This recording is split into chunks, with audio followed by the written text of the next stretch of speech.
It's April 30, 1945.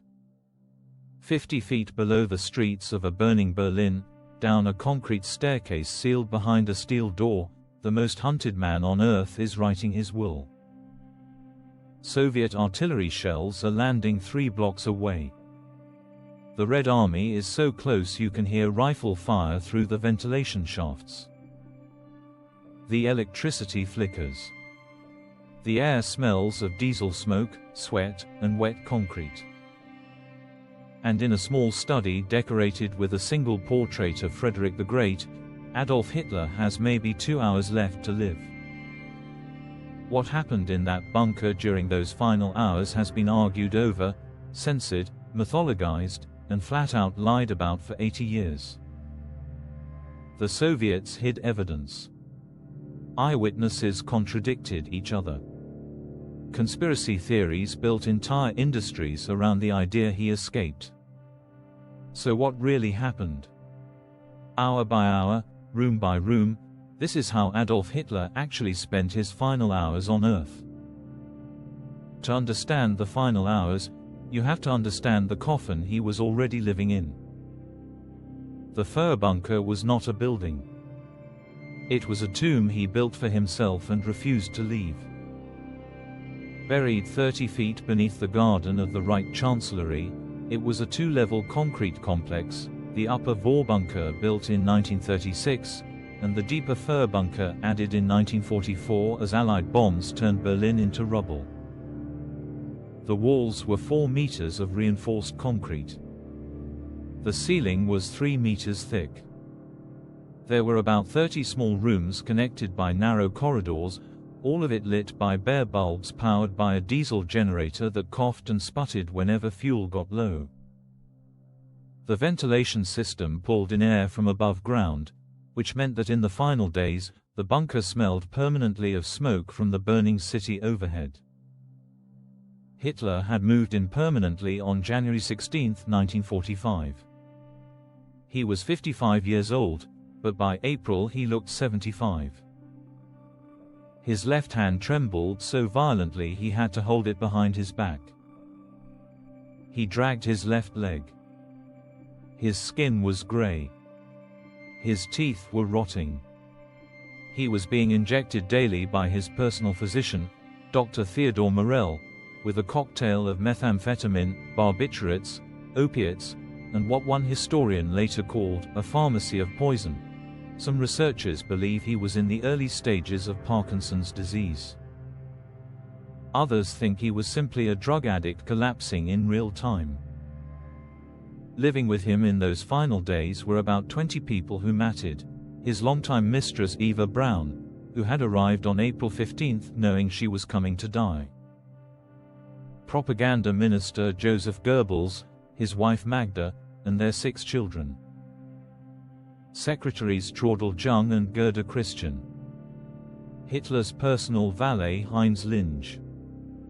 His SS adjutant Otto Gunshot.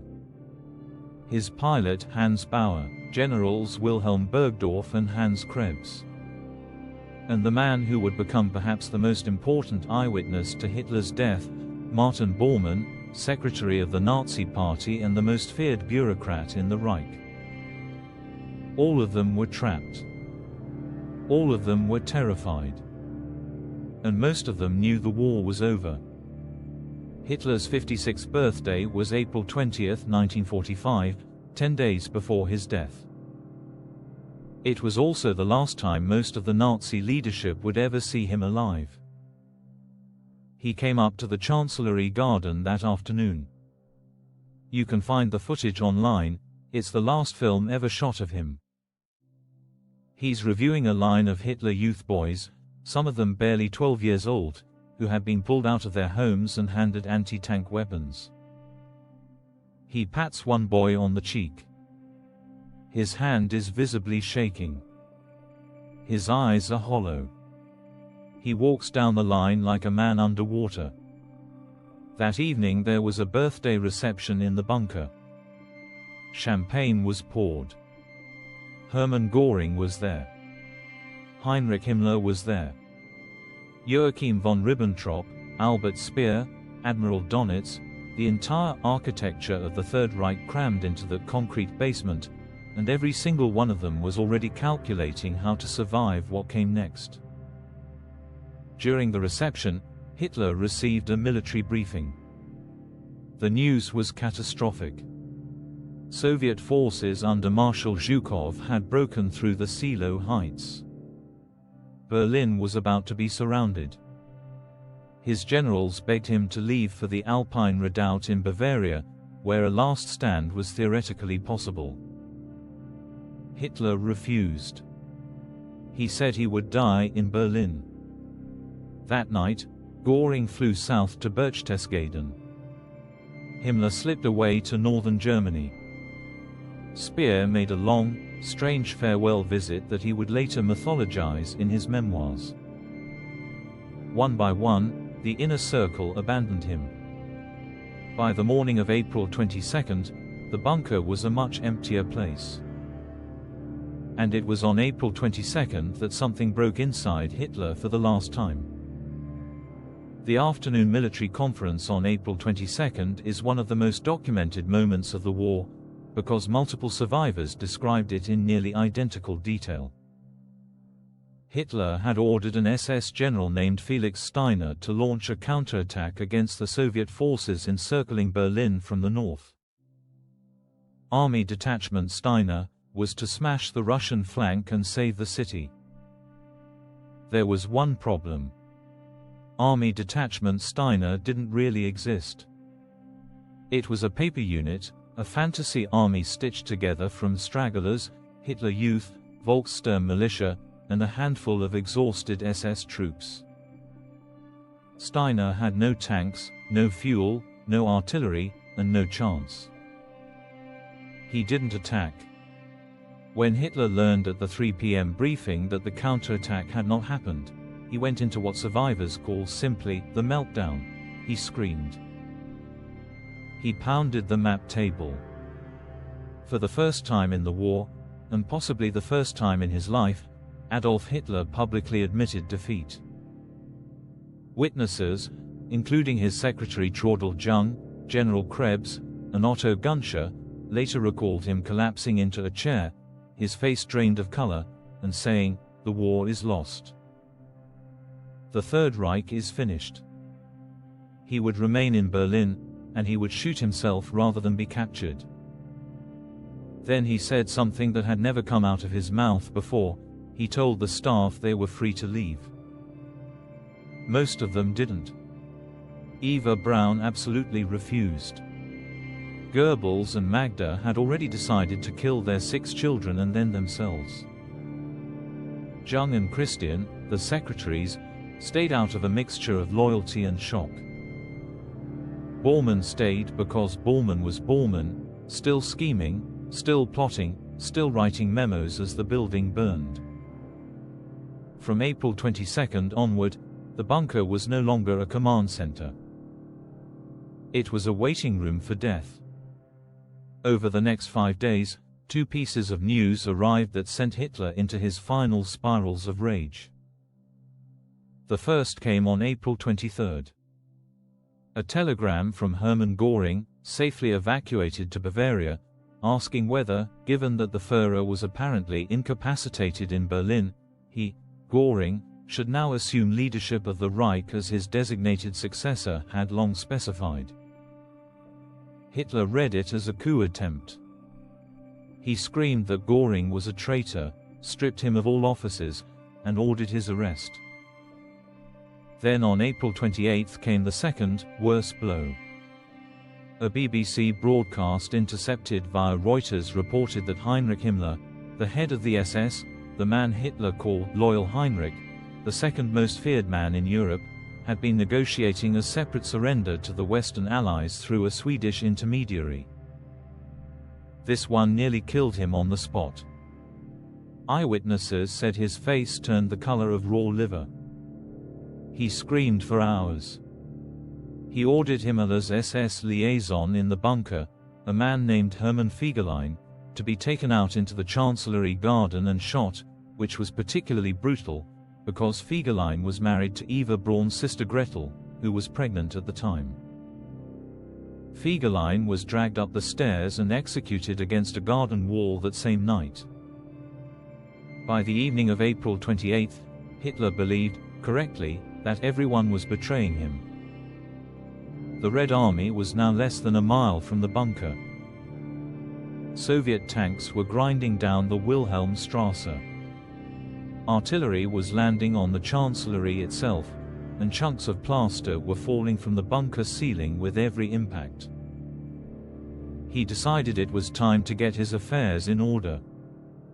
And the first order of business was a wedding. Just before midnight on April 28, Adolf Hitler married Eva Braun. They had been together for 16 years. He had hidden her from the public for almost all of it. She had attempted suicide at least twice before, and had finally flown into the doomed city on April 15, dressed in her best clothes, telling friends she was going to Berlin to die with the Führer. The ceremony took place in the bunker's small map room.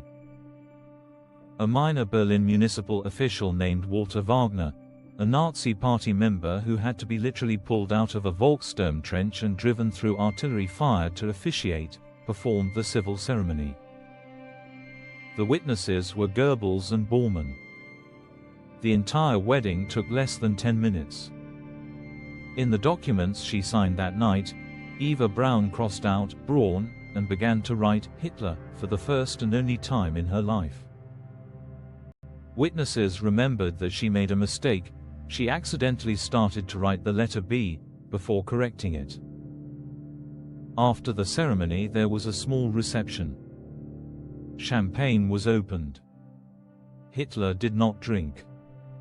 He retreated to his study with his secretary Traudl Jung and began dictating his last will and his political testament, two separate documents that took about 2 hours.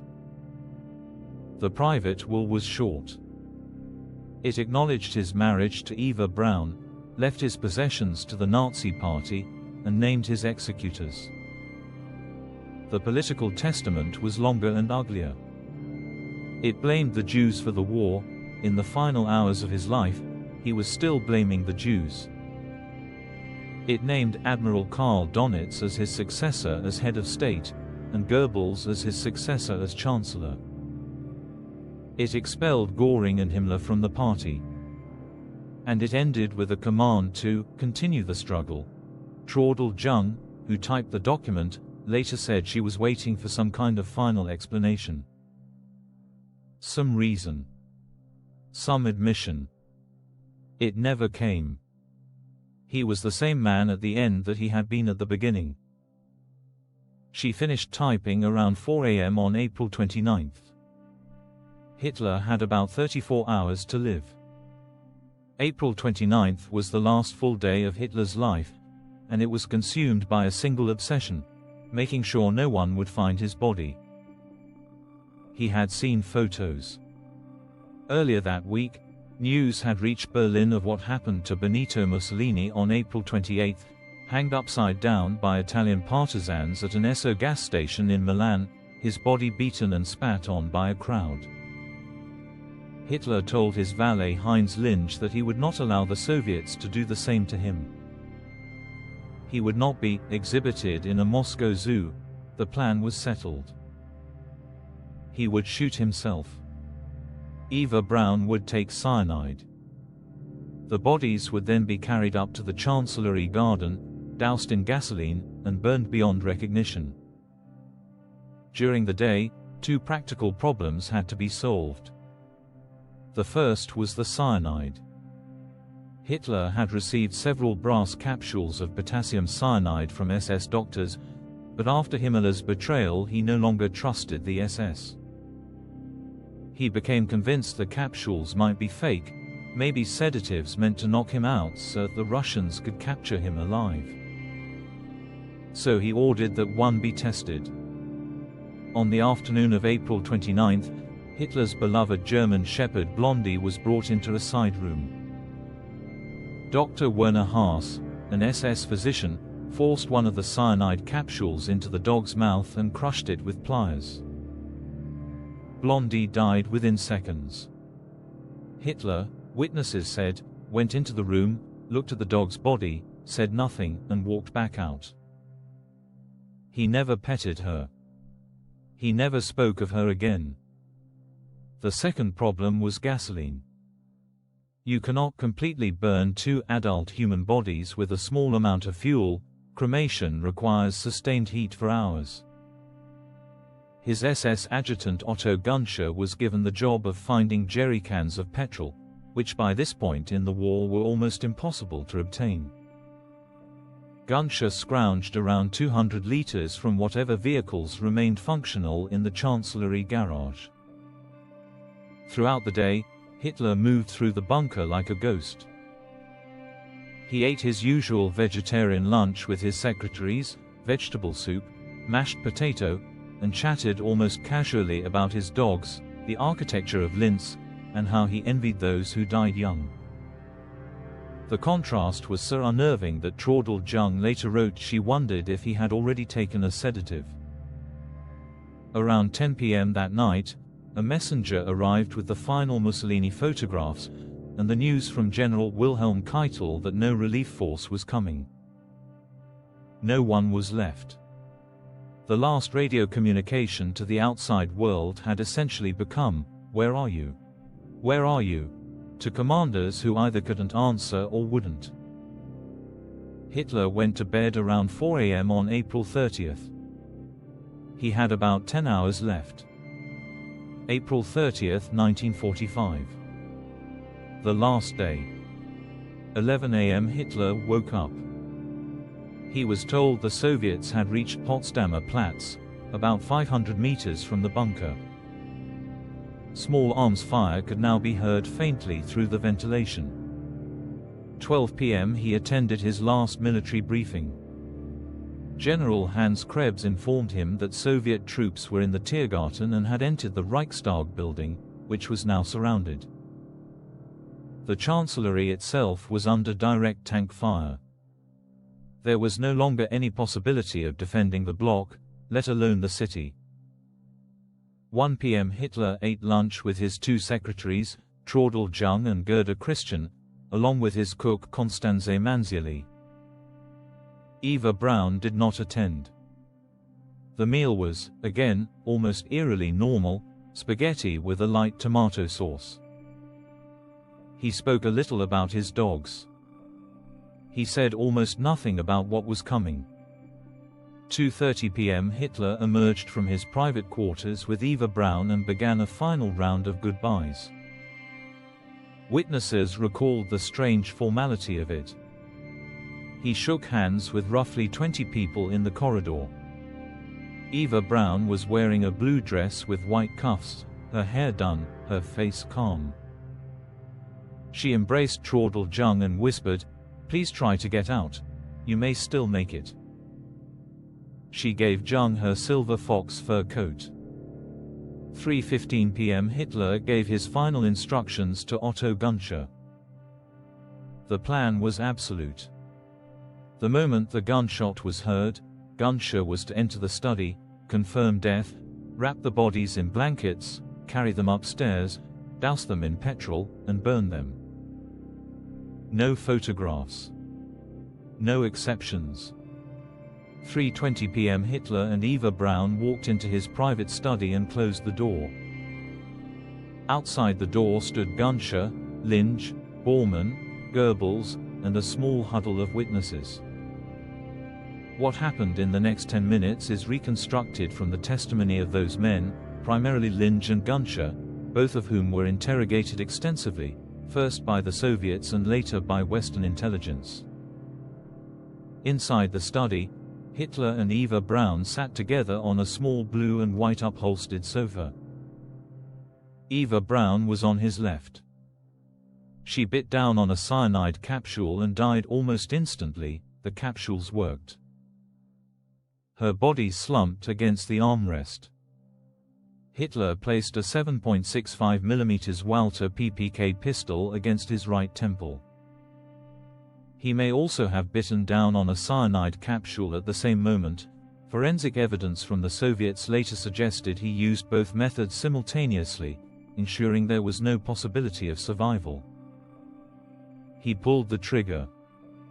3:30 p.m., April 30, 1945. Adolf Hitler was dead. Linge and Bormann opened the study door.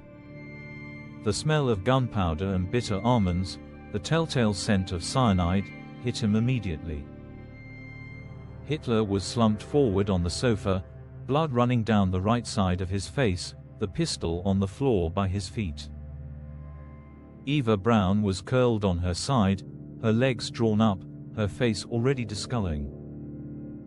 Gunshot wrapped Hitler's body in a grey army blanket, leaving the face uncovered. Linge and another SS man carried the corpse up the 4 flights of concrete stairs to the Chancellery garden. Bormann carried Eva Braun's body, though witnesses said he handled it so roughly that Kempke, Hitler's driver, took over from him in disgust. In the garden, in the middle of an artillery bombardment, with Soviet shells landing 100 meters away and the sky brown with smoke, they placed the 2 bodies in a shallow shell crater near the bunker's emergency exit. They poured all 200 liters of petrol over them. Linge threw a lit rag. The bodies burned for several hours. The witnesses gave occasional Nazi salutes between taking cover from incoming shells. Every 20 minutes or so, someone would come up from the bunker with more gasoline. The fire was never hot enough to fully cremate the bodies. Human tissue does not burn completely without an industrial furnace, and by the time Soviet troops arrived on May 2, what was left in the crater was a charred, partially recognizable mess. Meanwhile, down in the bunker, the unraveling was total. On the night of May 1, Joseph and Magda Goebbels murdered their 6 children by forcing them to drink drugged cocoa and then crushing cyanide capsules in their mouths while they slept. Then they went up to the garden themselves and committed suicide. General Krebs shot himself. General Bergdorf shot himself. Others escaped through the U-Bahn tunnels. Martin Bormann vanished into the chaos and was, for decades, rumored to have escaped, until a skeleton discovered near the Lehrter Bahnhof in 1972 was finally confirmed by DNA in 1998 to be his. He had died within hours of leaving the bunker. On May 2, 1945, Red Army soldiers entered the Reich Chancellery garden. Smersh, Soviet counterintelligence, found the charred remains. They carried him away in a wooden crate. And then they did something that would fuel conspiracy theories for the next 50 years. They lied about it. Stalin was obsessed with whether Hitler was actually dead. He personally interrogated his top marshals. And for reasons historians still debate, possibly to humiliate the Western Allies, possibly from pure paranoia, the Soviets publicly denied for years that they had found the body. In May and June of 1945, Soviet forensic teams performed a thorough autopsy in the town of Buch, outside Berlin. They identified Hitler primarily through his dental work, a distinctive bridge and unusual crown pattern that was matched by his longtime dental assistant, Kathy Heusemann, who was kidnapped by the Soviets and forced to identify the teeth. Her testimony, combined with cross-reference dental records, constitutes one of the most solid forensic identifications of the 20th century. The remains were then secretly buried on a Soviet military base. And buried again when the base relocated. And again. They were moved at least 5 times over the next 25 years. Finally, in 1970, KGB chief Yuri Andropov, worried that the burial site in Magdeburg would become a neo-Nazi shrine if East Germany ever collapsed, ordered Operation Archive.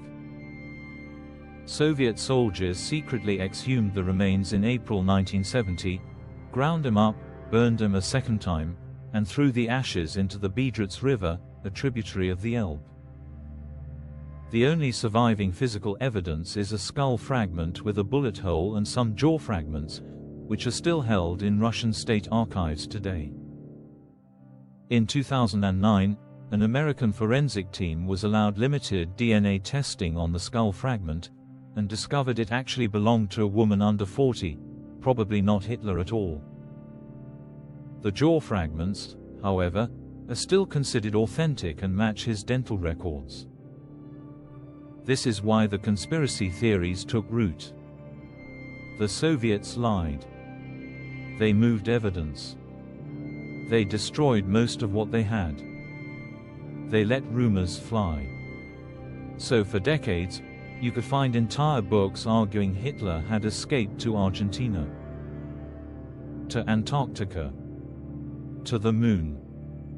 Declassified FBI files are full of Hitler sightings from 1946 through the 1960s, all of them investigated, all of them dismissed as either hoaxes, mistaken identity, or publicity stunts. But the forensic case is closed. The eyewitness testimony from Lynch, Gunshot, Jung, Kempker, Bauer, and multiple others, cross-examined by different intelligence agencies in different countries over decades, matches perfectly. The dental records match. The ballistics match. The timeline matches. Hitler died on the afternoon of April 30, 1945, in a small study in a concrete basement, by his own hand, with the woman he had finally married the night before. Berlin fell 2 days later. The war in Europe officially ended on May 8, 1945, 8 days after Hitler's suicide. Admiral Donitz, his named successor, lasted about 3 weeks as nominal head of state before being arrested. He served 10 years at Spandau prison. Of the roughly 20 people who were in the bunker in those final hours, most are now long gone, but many lived to leave testimony. Traudl Jung survived the war and became one of the most important eyewitnesses to history. Her memoir, Until the Final Hour, was the basis for the 2004 film Downfall. Heinz Lynch was captured by the Soviets, spent 10 years in a gulag, and later wrote a detailed account. Otto Gunscher similarly spent a decade in Soviet captivity. Hans Bauer lost a leg during the bunker breakout attempt. Constanze Manzieli, the cook, disappeared during the escape and was likely raped and murdered by Soviet soldiers. Her body was never found. The bunker itself survived the war largely intact, too thick to destroy easily. The Soviets tried to blow it up several times in 1947. They partially succeeded in 1959. Full demolition didn't happen until 1988, during the construction of East German apartment buildings. Today, the site is literally a parking lot in central Berlin. There is a small information plaque placed there in 2006, and that is deliberately all there is. No marker. No monument. No memorial. A conscious decision by the German government that nothing remains for anyone to make a pilgrimage to. Which is, in the end, probably the most fitting ending of all, that the man who wanted a 1,000-year Reich ended up as a partial dental impression in a Russian archive and a patch of asphalt above an empty hole. Hitler's final hours weren't a dramatic last stand. They weren't a final speech. They weren't even a confrontation with the enemy. They were a tired, strung out, drug-addicted 56-year-old man sitting on a sofa in a basement, shooting himself because he was afraid of being photographed. There's a reason governments and historians have spent 80 years reconstructing exactly what happened down there. It's not morbid curiosity. It's that the details matter.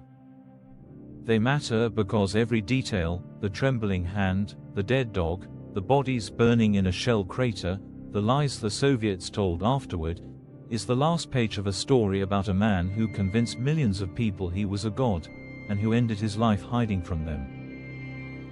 Myths protect dictators.